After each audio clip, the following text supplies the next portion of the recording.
La question du jour, les lentilles. On vendrait un droit d'aînesse si elles étaient bien cuites, mais comment les cuire? Au menu, une expérience pour voir l'effet de l'acidité de l'eau sur la cuisson des lentilles et aussi pour voir comment les eaux calcaires, qu'on dit dures, préviennent l'amollissement des lentilles. En fin d'exploration, nous verrons un bon moyen de bien amollir les légumes secs. Vers la solution aux quatre temps, d'abord la question. Pour la cuisson des lentilles, les livres de cuisine anciens préconisent l'eau de rivière plutôt que l'eau de puits. D'ailleurs, la précision culinaire n'est pas donnée seulement pour les lentilles, elle est généralisée aux autres légumes secs. Mais au fait, est-il vrai que la qualité de l'eau ait une influence sur la cuisson de ces légumes? Deuxième temps, analysons la question du point de vue culinaire. Oui, est-il vrai que la qualité de l'eau ait une influence sur la cuisson des légumes? La réponse est un oui vigoureux. Chez moi, où l'eau est calcaire, les lentilles ne cuisent pas, même après des heures. Et d'ailleurs, quand on utilise de l'eau adoucie, pour peu que l'on ait ajouté du gros sel, la cuisson, à nouveau, ne se fait pas. Les lentilles, par exemple, restent dures comme des petits cailloux. Comment faire pour préparer des mets délicieux pour lesquels on irait jusqu'à figurer dans la Bible pour cause de gourmandise? Troisième temps, les clés chimiques et physiques pour analyser la question. Pour comprendre le phénomène, rien ne vaut l'expérience guidée par la théorie. Ici, l'expérience qui est proposée consiste à prendre trois casseroles et à y faire bouillir de l'eau du robinet, calcaire ou non, peu importe. Dans la première casserole, on laisse l'eau sans rien ajouter. Dans la deuxième casserole, on ajoute une bonne rasade de vinaigre, du vinaigre cristal par exemple, du vinaigre blanc. Dans la troisième casserole, on met une cuillerée de bicarbonate de sodium que l'on sait procurer chez l'épicier ou chez le droguiste. Pas de soude, hein, du bicarbonate de sodium, de qualité alimentaire.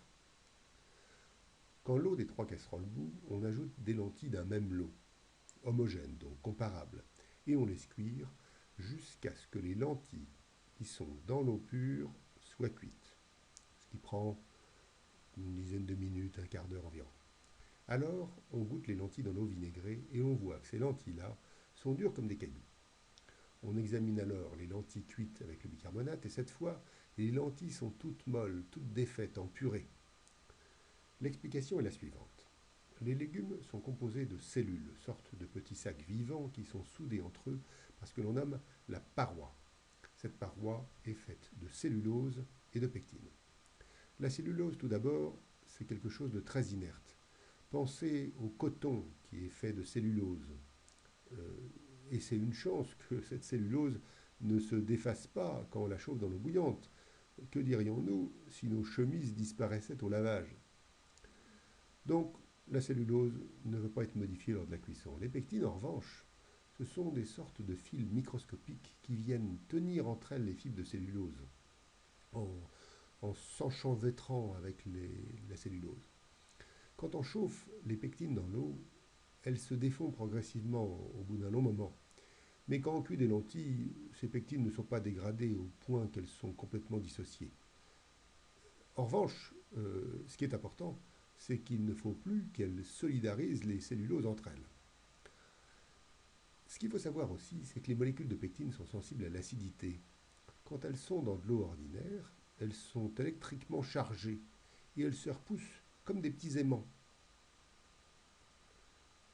En revanche, quand les pectines sont en milieu acide, alors elles n'ont plus de charge électrique et elles s'associent. C'est ce qui se passe quand on ajoute du vinaigre. Le contraire de ce qu'on veut. L'association des pectines entre elles rend les lentilles dures parce que les cellules sont bien cimentées. Avec le bicarbonate, qui est une base, on disait un alcali, c'est le contraire d'un acide, on évite cet effet. Mais on fait mieux, car le bicarbonate agit aussi sur le calcium. Le calcium, on devrait d'ailleurs parler des ions calcium, les ions, I-O-N-S, calcium. Ce sont comme de petits objets avec deux bras, et ils viennent se lier par chaque bras à une molécule de pectine. Autrement dit, le calcium rend les légumes plus durs puisqu'il solidarise les cellules. Il faut donc l'éviter. Or, le bicarbonate a la particularité de faire précipiter les ions calcium sous forme de carbonate de calcium, le calcaire, de sorte que l'eau de cuisson est débarrassée du calcium qui durcissait les légumes. Autrement dit, le bicarbonate a une double action merveilleuse pour la cuisson. Il permet d'éviter l'acidité et d'éviter le calcium. Quatrième temps, nous pouvons maintenant répondre à la question initiale en ajoutant une pince d'innovation. Oui, n'hésitons pas à utiliser le bicarbonate pour cuire les légumes, et pas seulement les légumes secs, tous les légumes. La cuisson sera beaucoup plus rapide. Évidemment, le bicarbonate a un goût un peu de savon, et les légumes cuits avec trop de bicarbonate n'ont pas bon goût. Cependant, nous savons que nous pouvons neutraliser un acide par une base ou une base par un acide.